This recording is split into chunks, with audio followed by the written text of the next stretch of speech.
طلع البدر علينا من Dan ceritakanlah Muhammad kisah Maryam di dalam kitab suci Al-Quran ketika dia mengasingkan diri dari keluarga ke suatu tempat di sebelah timur.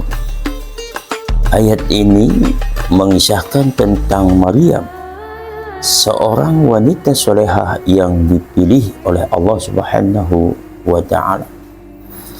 Allah perintahkan kepada Nabi Muhammad SAW untuk menceritakan kisah Maryam menjadi pelajaran bagi umat manusia. Maryam dikenal karena kesuciannya dan ketaatannya kepada Allah Subhanahu wa Ta'ala.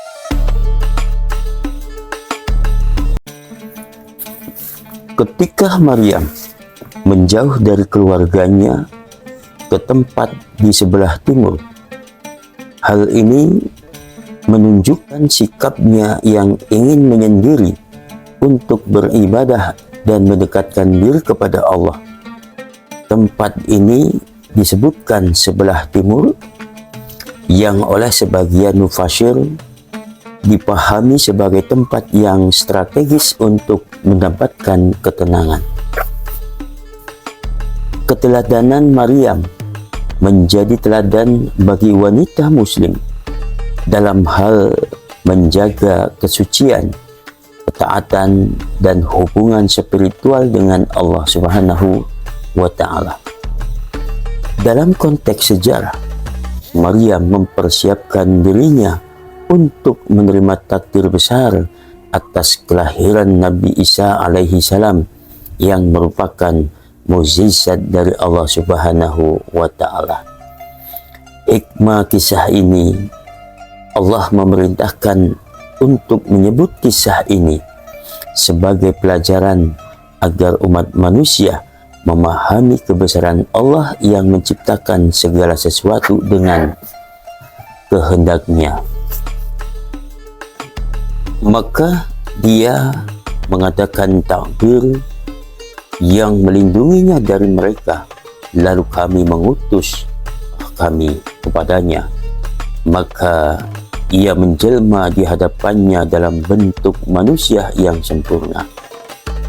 Maryam memisahkan dirinya dari keluarganya untuk mencari tempat yang tenang guna beribadah. Ia memilih tempat terpencil yang memberikan perlindungan fisik dan privasi spiritual agar bisa khusyuk, berdoa, dan mendekatkan diri kepada Allah Subhanahu wa Ta'ala. Allah mengutus malaikat, yaitu malaikat Jibril, disebut ruh kami dalam ayat ini, untuk menyampaikan kabar gembira tentang kelahiran seorang anak laki-laki yang akan menjadi Nabi Isa alaihi salam. Jibril muncul di hadapan Maryam dalam wujud seorang manusia yang sempurna agar dia tidak merasa takut atau gentar ketika melihat bentuk aslinya sebagai malaikat. Ini adalah bentuk kehati-hatian Allah agar dialog berlangsung dengan baik. Sahabat muslim yang dirahmati Allah, kesendirian dan fokus pada ibadah seringkali menjadi momen terbaik untuk mendekatkan diri kepada Allah Subhanahu wa Ta'ala. Allah menyampaikan wahyunya dengan cara sesuai dan penuh kasih sayang, seperti melalui bentuk manusia untuk memudahkan komunikasi. Kisah ini menunjukkan awal dari keajaiban kelahiran Nabi Isa alaihi salam yang diciptakan tanpa seorang ayah sebagai tanda kekuasaan Allah. Ketika Maryam melihat seorang laki-laki dalam bentuk manusia yang sebenarnya adalah malaikat Jibril, ia merasa terkejut dan khawatir atas keselamatannya. Oleh karena itu, Maryam langsung meminta perlindungan kepada Allah yang Maha Pengasih sebagai bentuk pengakuan akan kekuasaan Allah dan keyakinannya bahwa hanya kepadanya ia dapat berlindung. طلع